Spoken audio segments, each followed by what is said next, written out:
Assalamualaikum warahmatullahi wabarakatuh. Halo, perkenalkan nama saya Dwi Nur Hasanah. Dan saya Dewi Imratus Salihah, Kami dari Prodi Pendidikan Agama Islam, Fakultas Tarbiyah. Universitas Islam Tribakti Lirboyo Kediri. Kami membuat bahan ajar ini untuk memenuhi tugas UAS mata kuliah pengembangan bahan ajar. Dengan dosen pengampu Bapak Abdullah Salim. Baiklah, untuk materinya bisa kita simak penjelasan berikut ini.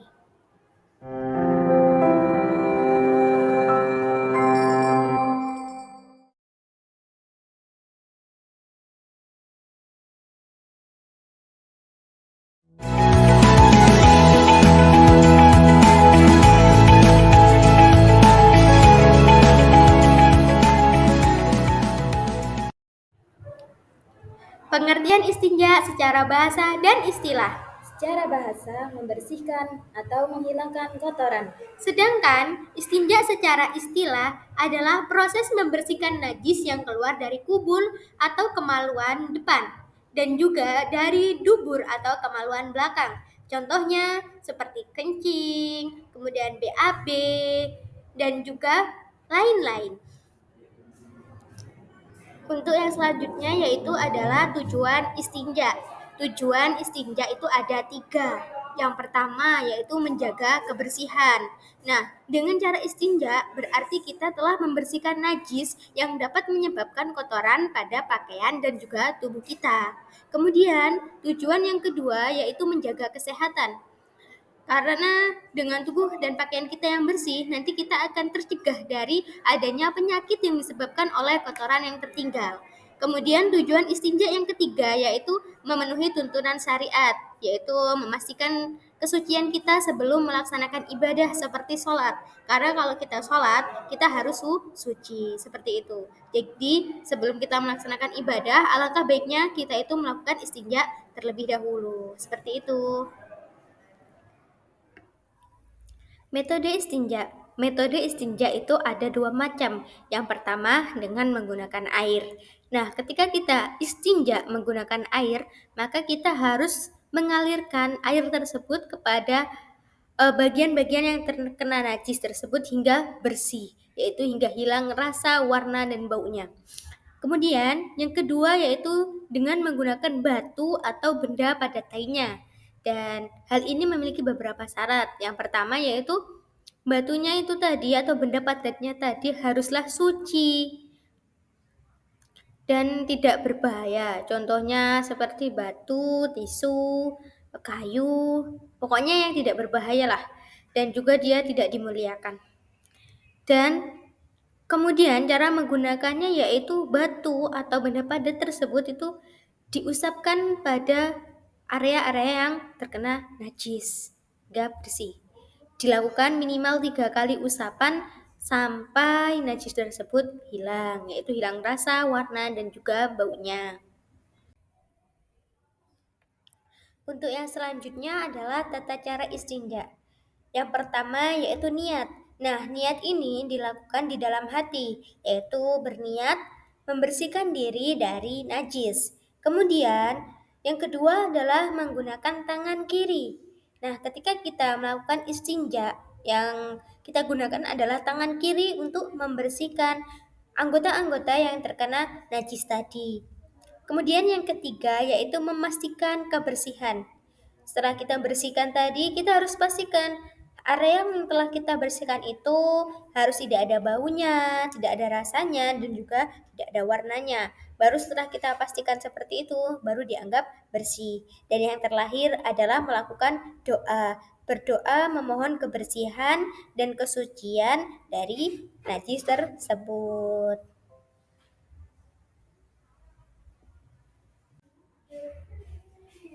Baiklah, untuk pembelajaran selanjutnya yaitu tentang adab buang air. Nah, adab buang air di sini itu ada banyak sekali. Di antaranya yang pertama, memilih tempat tersembunyi. Tempat tersembunyi itu yang seperti apa? Yang pertama, dia itu harus tertutup. Berarti ketika kita melakukan istinja atau buang hajat, pastikan itu tempatnya tertutup. Berarti kita tidak berada di tempat yang terbuka, bukan di lapangan. Harus ada tutupnya. Kemudian yang termasuk lagi sebagai tempat tersembunyi adalah jauh dari tempat umum. Artinya tidak di depan kafe atau di masjid atau yang lain-lain. Pokoknya kita harus berada di tempat yang sepi, seperti itu. Gak boleh tuh tiba-tiba di pasar kita berak, kita BAB, kita istinja di tempat-tempat umum seperti itu, di tengah-tengah keramaian itu tidak boleh. Kemudian setelah kita tadi menemukan tempat yang tersembunyi, maka sebelum memasuki tempat tersembunyi tersebut, kita harus membaca doa. Ini biasanya dibaca ketika mau masuk ke WC atau ke kamar mandi, seperti itu. Pokoknya kalau kita mau buang hajat atau mau BAB itu kita harus baca doa ini. Doanya gimana? Doanya seperti ini. Allahumma inni a'udzubika minal khubuthi wal khaba'is. Doa ini tuh kita meminta perlindungan kepada Allah dari segala kejahatan dan dari kotoran. Jangan lupa dihafalkan ini doanya pokoknya. Sekali lagi, gimana? Allahumma inni a'udzubika minal khubusi wal khaba'is. Nanti kalau mau baca ini, dibaca sambil membaca bismillah juga ya. Tapi dibacanya harus waktu masih di luar WC-nya. Oke? Yang selanjutnya yang termasuk dari bagian adab buang air baik besar atau kecil yaitu memasuki tempat dengan kaki kiri. Jadi sebelum kita memasuki ini tuh kita pastikan dulu yang melangkah pertama kali yaitu adalah kaki kiri ketika ingin memasuki ke dalam WC. Kemudian tidak membawa atau membaca hal-hal yang mengandung nama-nama Allah. Tidak boleh membawa Al-Quran, tidak boleh membawa mushaf, tidak boleh membawa tulisan-tulisan yang ada tulisan atau ada lafaz-lafaz kalimat Allah atau sifat-sifat Allah. Dan juga kita tidak boleh membacanya di dalam kamar mandi tersebut kayak ya Allah atau astagfirullah, itu tidak boleh. Pokoknya tidak boleh membaca dan juga membawa yang mengandung kalimat-kalimat atau nama-nama Allah.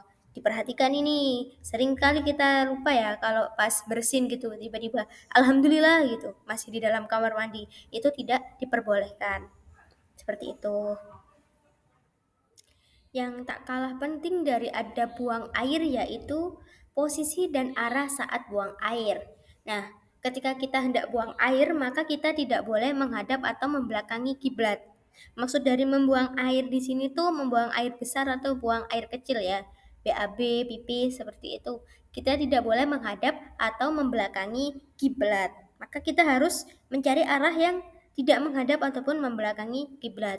Kemudian kita harus duduk atau jongkok untuk menjaga diri dari percikan najis. Bayangin tuh kalau kita kencing sambil berdiri, pasti air kencingnya kemana-mana. Apalagi lagi BAB sambil berdiri atau sambil lari-lari. Gak kebayang kan?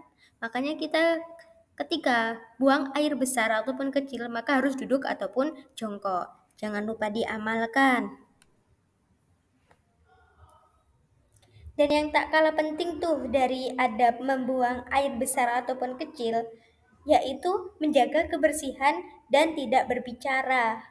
Jadi ketika kita lagi buang hajat atau BAB ataupun kencing, itu tidak diperbolehkan kita berbicara, apalagi sampai mengobrol dengan temannya, apalagi bernyanyi-nyanyi, itu tidak boleh. Dan jika sampai terjadi itu sangat disayangkan ya, karena di dalam kamar mandi itu kan tempatnya setan. Nanti jadi kita mudah sekali tergoda oleh setan. Kemudian setelah kita tadi tidak berbicara dan juga sambil duduk, terus kita sudah selesai tuh membuang hajat kita. Maka kita harus membersihkan tangan kiri kita tadi. Setelah perkara yang keluar tadi selesai, kemudian dibersihkan, dialiri air, maka kita juga harus membersihkan tangan kiri yang kita gunakan untuk membersihkan najis tadi. Bisa dimengerti nggih? Jadi tidak boleh ngobrol dan juga harus jaga kebersihan. Kemudian tangannya tadi harus dicuci juga sampai hilang warna, rasa dan juga baunya.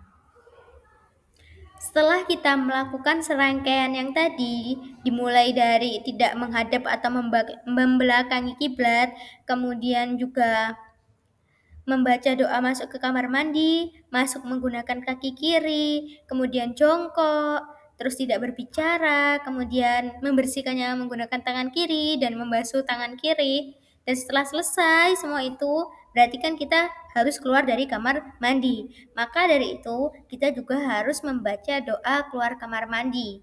Doanya seperti apa? Doanya kayak gini nih. Sambil mendengarkan, sambil melihat ya apa yang ditulis pada slide tersebut. Yaitu doanya ghufranaka alhamdulillahilladzi adhaba anil adza wa abqa fima yanfa'uni. Sekali lagi. Ghufranaka alhamdulillahilladzi adhaba anil adza wa abqa fima yanfa'uni. Ini jangan lupa dihafalkan dan jangan lupa untuk dicatat untuk kemudian kita amalkan. Kemudian yang termasuk dari adab buang air dan juga istinja yaitu menggunakan air secukupnya. Di mana sekiranya dengan air yang sedikit atau air yang secukupnya tersebut sudah cukup untuk menghilangkan bau dari najis tersebut, dari bau, rasa, dan juga warnanya. Jangan sampai najisnya sudah hilang, kok airnya kita hambur-hamburkan, kita siram-siramkan ke dinding dan lain-lain, itu tidak diperbolehkan. Setelah itu, kita juga harus menghindari tempat-tempat yang dihormati. Contoh tempat yang dihormati yaitu tempat ibadah, seperti masjid, ataupun tempat-tempat yang dianggap suci. Terus juga rumah, kita nggak boleh dong BAB di rumah. Kan sudah disediakan itunya, WC-nya, atau yang lain-lain, seperti itu. Semoga apa yang kami sampaikan tadi bisa bermanfaat dan juga bisa diamalkan. Untuk doa-doanya jangan lupa dicatat dan juga dihafalkan. Sekian dari kami. Wassalamualaikum warahmatullahi wabarakatuh.